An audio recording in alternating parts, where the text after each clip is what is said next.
ওই সামনের ঘরটা শুভেন্দু শুয়ে, আপনি একটু ওই ঘরটা দেখে আসবেন। দেখান আমাকে।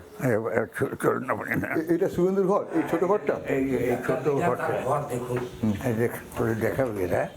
এটা একটা জেলখানা। এটা শুভেন্দু অধিকারী ঘর? শুভেন্দুর ঘর। এইখানে থাকে এই যে সোফা, হ্যাঁ, এই সোফাতে ও শুয়ে থাকতো।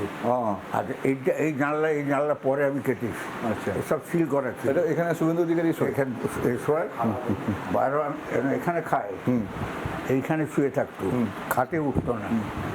আমাকে বলতো যে তুমি একটু আধ ঘন্টা তুমি জেগে থাকো, ওই ফোন আসতে পারে, তুমি সিদ্ধান্ত নিয়ে ঠিক ওকে বলবি। আমি একটু বিশ্রাম করি। ও বিশ্রাম করতো, আমি তখন জেগে থাকতাম, ফোনে জেগে থাকতাম।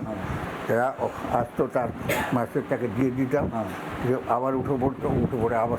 এই রুদ্রাক্ষ টাকার রুদ্রাক্ষ শুভেন্দু। আর বিবেকানন্দের মূর্তি? ওটা বিবেকানন্দের ভক্ত?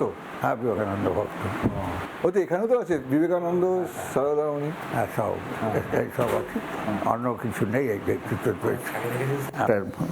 দারোগা হাঁটা হয়ে মারা গেল, সেই কেসে শুভেন্দুকে জড়িয়ে দেওয়ার চেষ্টা করা হয়েছিল। আমাদের আগের গাড়ি আছে, শুভেন্দুর গাড়ি।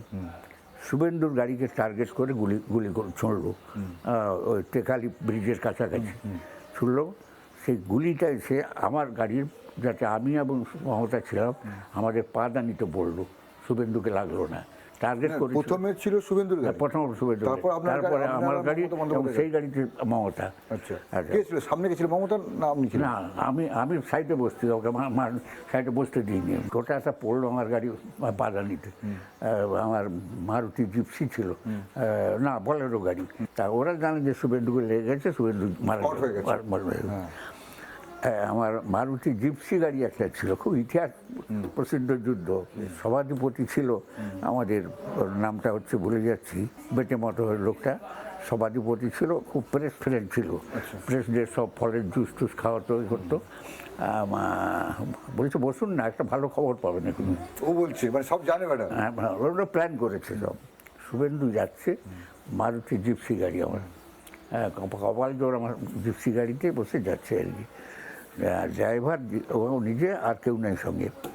সেই জিপসি গাড়ি ওকে ঘিরে দিল, কাঠ ফেলে পেরিয়ে দিল। ও কাঠ পেরিয়ে দুবার তিনবার যাওয়ার চেষ্টা করলো, তাহলে পারলো না, সোজা মাঠে নেমে চলে গেল। মাঠে নেমে এখন মাঠ ছিঁড়ে বেরিয়ে চলে গেল। একবার একটা পাড়ায় উঠলো গিয়ে, সে পাড়াতে আমাদেরই লোক বেশি, চিনতে পেরে গেছে। তাড়াতাড়ি করে পাস করিয়ে দিয়ে নদী দিয়ে ফিরিয়ে বাড়ি পৌঁছে দিলে, পাশ দিয়ে।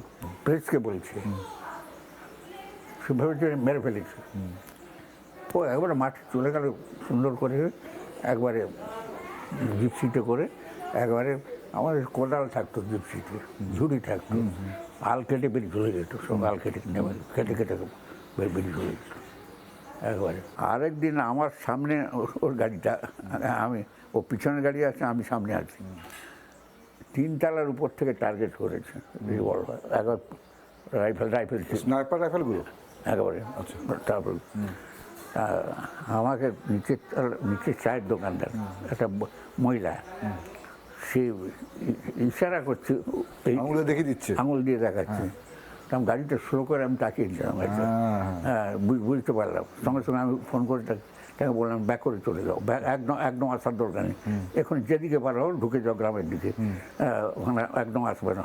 ও 3 তলার উপর থেকে তাক করেছে, গুলি করবে। এই বাথরুমটা ভেঙে না, এইখানে জানলা ছিল, এইখানে জানলা ছিল, এটা ভেঙে ঢুকে গেছিল। কে ঢুকেছিল? মারবার জন্য। ও এইখানে জানলা ছিল একটা, মানে উপরে ওই ছোটো পাশের একটা ছিল, ওই কি হারমাদরা? হ্যাঁ, এইখানে ঢুকে গেছিল, ভেঙে চলে এসেছিল।